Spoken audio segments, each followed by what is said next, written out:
నమశంకరాయ. భీష్మ ఏకాదశి 29వ తారీఖు రోజున ఇది మహాపవిత్రమైనటువంటి రోజు.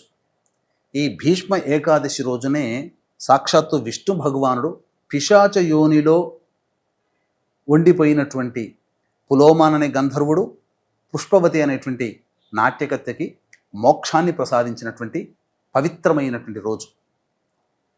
కాబట్టి విష్ణు యొక్క అనుగ్రహం కలిగినట్లయితే ఈ రోజున చేసే వ్రతము వల్ల చేసిన వ్యక్తి యొక్క పై తరాలలో 21 తరాలలో నరకలోకాన్ని అనుభవిస్తున్నటువంటి వాళ్ళకందరికీ కూడా మోక్షం కలుగుతుంది. సాక్షాత్తు ఈ రోజున మనం అందరం కూడా విష్ణు సహస్రనామము అష్టోత్తరంతో కీర్తిస్తున్నామంటే భీష్మ పితామహుడు యొక్క అనుగ్రహమే. ఆయన అందించాడు మనకు, ఇంకెవరూ అందించలేదు. కాబట్టి ఆయనకి కృతజ్ఞతగా ఈ రోజున తర్పణాలు, అర్ఘ్యాలు వదలాలి.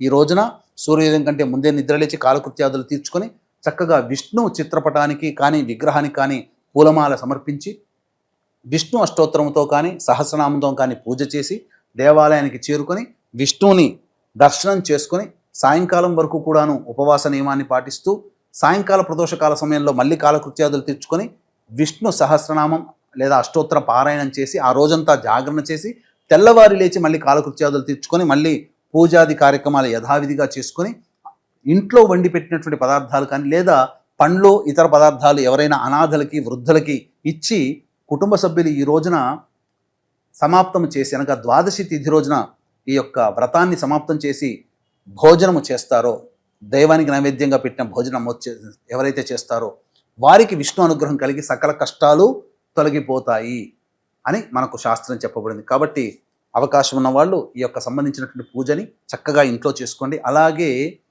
ఫిబ్రవరి 1వ తారీఖు ఆదివారము పౌర్ణమి తిథి, పుష్యమి నక్షత్రం, పుష్యార్క యోగము, మాఘ పౌర్ణమి, దీన్ని దృష్టిలో పెట్టుకొని శ్రీశైల క్షేత్రంలో మన పీఠం ఆధ్వర్యంలో సాయంకాలం నిశీ సమయంలో అనగా రాత్రి 9 గంటలకి మీ జాతకరీత్యా కలుగు విద్య, వివాహ, ఉద్యోగ, దాంపత్య, అనారోగ్య సమస్యల నివారణకి దశమహావిద్యలో భాగంగా ఈ సంబంధించినటువంటి ప్రత్యంగిర, బగళాముఖి, రాజశ్యామల, వారాహి, ధూమవతి హోమాలు మేష, మిథున, కర్కాటక, సింహ, కన్య, వృశ్చిక, ధనుస్సు, కుంభ, మీన రాశిలో జన్మించిన వారికి శనిదోష నివారణ హోమాలు, మృత్యుంజయ, సుదర్శన హోమాది కార్యక్రమాలు జరిపించి శక్తిపాదము చేసినటువంటి కరుంగలి మాల ఇవ్వడం జరుగుతుంది. అవకాశం ఉన్నటువంటి వాళ్ళు ఈ యొక్క కార్యక్రమంలో గోత్రనామాలు స్క్రీన్పై కనిపిస్తున్న నెంబర్కి కాంటాక్ట్ చేసి నమోదు చేసుకోవచ్చు.